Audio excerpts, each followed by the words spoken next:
way to gain independence as a child to have our hair braided. The braids that come up right here, stop, so all the braids would be hanging like this. That was like my favorite style. If you add all of the hours I spent getting my hair braided as a child, it probably sums up to 5 years of my life.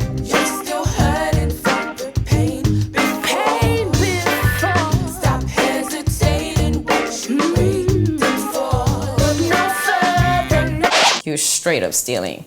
That's not yours to take.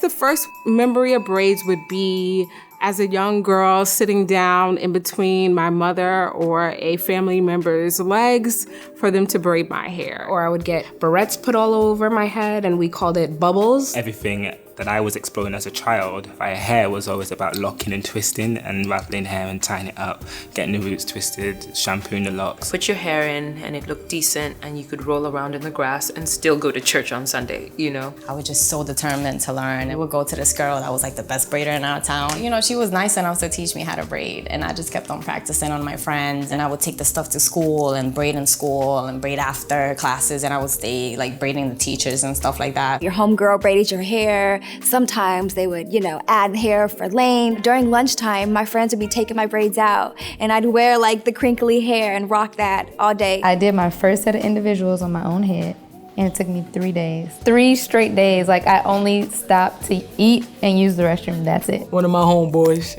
he suggested a young lady to do my hair. I go look in the mirror. The 2 braids, like, it was uneven. Like, this one was a little closer to this way, and this one was going a little back. So I was hurt, man. And, the lady had a nerve to say, do I need to fix anything? Getting our hair done also becomes a celebration of who we are and a part of our identity outside of what you actually look like when you leave the salon.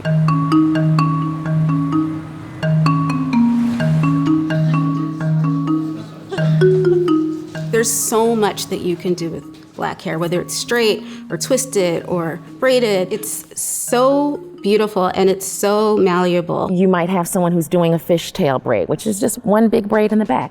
You might have someone who's just doing 2, as we call them, French braids, right? And then when we think about cornrow style technique, it gets really complex. Cornrowing, as we know it, is a very African thing, centered more along the parting and the design of where the braid is going, more so than the braid itself. We found a statue from 500 BC Nigeria where the hair was cornrowed. And we found this whole world of weaves that were not called that, using all these materials in different societies throughout West Africa. It's almost like your social security number, meaning you could look at someone's hairstyle and you could determine where they're from, what their status is in the society, if they're married, if they're single, if they're a widow, if they're a warrior, if they used to be a soldier. The richer someone was in a society, the more fanciful their hair was. And if we look throughout the diaspora, that's been a way in which African women have expressed their own kind of beauty politics. A Senegalese hair braider might have a very different braiding technique than a Nigerian hair braider might have versus a Brazilian hair braider. On slave ships, one of the first things that was done was that someone's hair was shaved. If hair was thought of as like a social security number, I can look at you and say all of these things about you because of your hairstyle, suddenly people have shaved heads. There's no visual way to say you're from this group and you were this person in this society. And then when the enslaved people were here in the US, there had to be a completely new hair culture that was born out of people from all of these different groups who did not have the materials to actually take care of the hair. During slavery, Sunday was the day that was set aside where you could actually do your hair. It was a time where actual grooming rituals were born, and also a way to figure out how to care for hair that could last for an entire week. You weren't going to be able to do anything until the next Sunday. The 2 main hairstyles that came out of that were head rags and also cornrows, because someone else can do your hair for an X amount of time on a Sunday, and then you're good for the rest of the week. When we think about African American women during enslavement, the covering of their hair was something that they had to do. Not until much later do we see African American women participating in a beauty culture for the United States, affirming who they are, whether it be pressing their hair or braiding their hair or locking their hair. There's a cultural kind of aspect where young girls or older women go to a place where they find a sense of community. And they also think about the ways in which they affirm to the world that they love who they are, they love the color of their skin, that they love the beauty products that they use. And so people like Madam C.J. Walker and others created a way for African American women to be business women, for some of them to get out of the realms of domestic labor. And so that's the economic part of Black women's beauty. If you go all up along the East Coast, you'll see populations of African women from Senegal, from Ivory Coast, from Nigeria. In many cases, it's out of default that we have these businesses open because they unfortunately are having difficulty breaking into other areas, because a lot of the women might be very well educated in their home countries. But when you come here, often the opportunities are limited. And so this skill is one way to create income.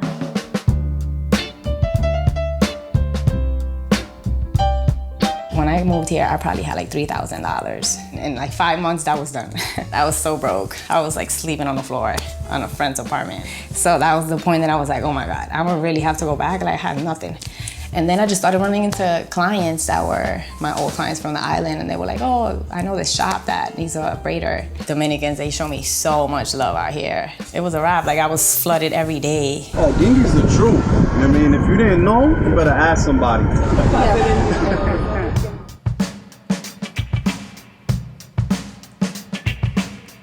I kept practicing, like just doing different family members' heads, and by the time I got to like the 7th grade, I was charging $25. And you could come to my house on Friday and have your braids done by Saturday. So it still took a day, but it was okay. And it was only $25, so you can't beat that, right? And I would charge like $10. $15 was like a crazy design. And everybody was just coming to my house. I've had clients since I was 11 or 12 because my mother couldn't do my hair. So it was like, do your own hair, go to your aunts. If they're not available, you either look crazy or you figure it out. Sunday afternoons, my mum was braiding my hair and it was torture. I didn't enjoy the experience. And I said to her, the polite version, that I didn't like what she did. And she said, if you don't like it, go and do it yourself. I was like, of course I'm going to go and do it myself. So I did. And I went on my own request and started learning how to lock and twist on the mop heads, on the tassels, the fringing on the carpet. I learned how to blow dry with a broken hairdryer and a fork. And that's how I started to get the texture and work it through. I did have a lot of times where braids was like the last resort, like the only thing that I had to fall back on. I would have had to have called a client in order to pay a bill or things of that. So I'm so grateful for the talent. It's gotten my family out of a lot of tough situations. The freedom of being able to say, this is my business, this is my culture, and not have to kind of assimilate to American norms. For Black women in particular, however we look, we are not going to look like we're white, which is always going to be what the ideal is in pop culture, in the media, in political debates and political conversations. And everywhere you turn, the ideal is based on something that we do not look like. Historically, we had this whole melting pot idea that people were going to come here and preserve their own cultures and function and be active citizens in the US. But part of that was the requirement or the undertone of you're going to assimilate to work in our particular environment. During the Great Migration, as a lot of Black people were leaving the South and moving to northern cities, braided hair on adults was seen as this country, old-fashioned way of styling hair. And the idea is that if you're moving to the city, if you wanted hair that looked cosmopolitan and sophisticated. And for women, that meant straight hair. So there was a moving away of braided hair because you didn't look cityfied. A lot of that has to do with, in our contemporary context, of why we see there being kind of real consequences for African American women who wear their hair in braids or wear their hair in locks or decide to do any other style that does not conform to a Eurocentric standard of beauty. The first time braids, or cornrows in particular, were seen and popularized by a non-black person was with Bo Derek. In 1979, she was a not very well-known actress who got cast in a movie 10. It was a 10-minute part. Her husband, who was also her manager, wanted to make sure that it could be used as a springboard for her getting famous. So she was a young, blonde woman coming out of the water with these long, blonde cornrows. And the style took off so much that if you start looking at magazines from 1979, like Newsweek, they start calling them bow braids. That was suddenly when they started being called beautiful and acceptable. There were also salons setting up just to do bow braids on white women in 1979, charging anywhere from $300 to $500 and letting the women know that it would probably only last a few days. Because of the texture of white hair compared to the texture of most black people's hair, a black woman getting cornrows, that's her style for way more than 3 days. And in 1979, it was absolutely not costing a black woman $300 to $500 to get her hair cornrowed. They were also seen as being really exotic. There's nothing exotic about the hairstyle being worn by scores of other non-exotic American black people. In the 50s, especially by the 60s, there were always currents of black women, particularly on college campuses and on both coasts, who cornrowed their hair. And by the late 60s and early 70s, the style had really caught on. It was on television, if you think of Kim Fields on Facts of Life and Janet Jackson on Good Times. They often wore their hair in 2 braids. For me, it was so important to see someone who looked like me on television. And braids were the things that connected us outside of just being black girls on TV. Brandy and Moesha, Poetic Justice. I remember seeing Patra. Alicia Keys started the backwards braids, which was so cool. Everybody had braids. It was like the thing in hip hop in general, you know what I mean? Even in basketball, when Iverson came out with the braids, the Iversons, like everybody wanted the Iversons. Everybody wanted, I wanted the Iversons, your mother wanted the Iversons, everybody wanted the Iversons, you know?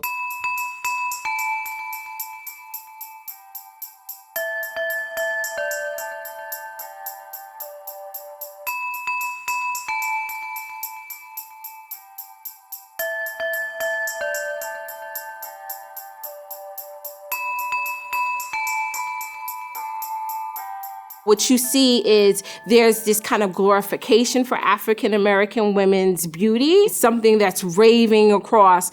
But for African American women who wear cornrows, there are significant consequences for wearing just that style. Soon after Bo Derek popularized cornrows, there was a court case in 1981, a discrimination suit filed by a black woman named Renee Rogers. She had worked for American Airlines and she wore her hair in cornrows. Her legal argument was that her hairstyle was a part of her cultural heritage. The judge ruled against her in federal court because he said she got her hair done soon after the movie 10 came out. And therefore, there was no legal basis for saying it was cultural heritage because she was doing something that essentially was imitating how Bo Derek styled her hair. There are many cases where women went with braids or with natural hair, and that wasn't seen as professional because they were expected to socialize and assimilate to white American cultural norms. I came into the restaurant, I had black braids with like this color. And you know, restaurant spec is you have your hair in a ponytail, pulled back out of your face, whatever. So I had it all back in like a long, just regular Dutch braid hanging. I saw like the management side-eyed me like throughout my shift, throughout the day. They sat me down and he's like, you know, I want to talk to you about your hair. And I'm like, what about it? I'm thinking it might be a little too ethnic for the restaurant. Is there a way we can tone it down? Tone it down? Like, how do you want me to tone down my braids, you know? I said, you know what? I'm sorry, but I won't be taking my hair down. You have any other suggestions?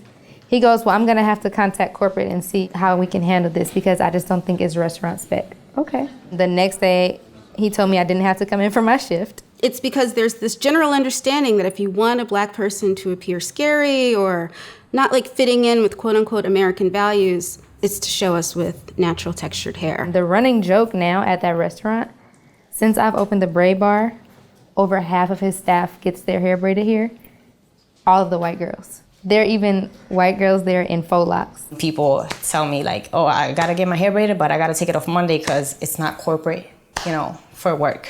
Or the kids gotta come Friday because they got a party on Saturday, but they gotta take the braids off for school. How do braids affect education or my productivity at work. Decades after Bo Derek was responsible for completely whitewashing the cultural heritage of cornrows, we have the Kardashians today doing the same thing with cornrows and other braided styles. I'm offended. It offended me like tremendously. He was straight up stealing. Give credit where it's due. It's an outrage. Like, you're calling these boxer braids.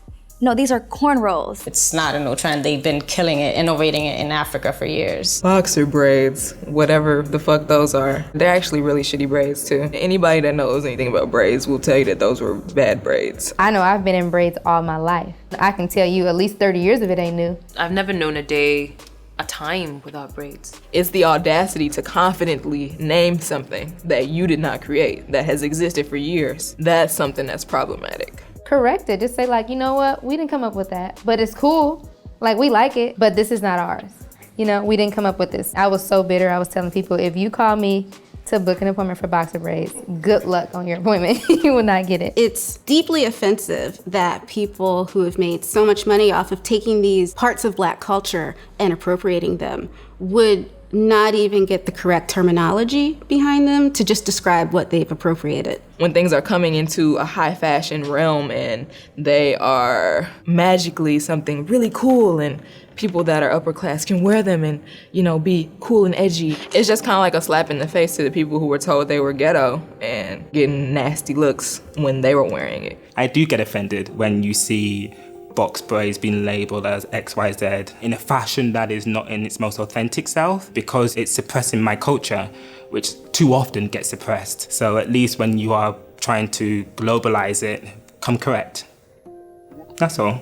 Because cultural appropriation is more of an open conversation, I think that people have kind of chilled and a lot of people are trying to really correct themselves. So I think that that's good and it gives me hope for the future. Although you may have, you know, jacked something that you may not have known that much about, once you learned that it's tied to a culture and you may have kind of overstepped your bounds a little bit and you want to correct that, then that's fine. You know, everybody makes mistakes. I'm an artist, I'm a hairdresser. I believe any client that walks into my space, I should be able to give them anything that they ask for. So I often will get loads of women with Asian hair or European hair asking for braids. I take that with great pride because they're coming to someone like myself knowing that I am from a culture that understands braids and have had braids myself. So therefore you take the lead and you guide them in the most appropriate way to get the best of the look that they're looking for. I think one of the greatest things that's happened in the last few years around cornrows and braids is how it's become this style that we're seeing played with by so many Black female celebrities. The number of Black women that are just so into braids and natural hair right now is so great a number that it kind of outweighs that kind of feeble, trendy, quick gimmick type deal. I love that it's just taken its place to show that it's just another way to express feeling beautiful.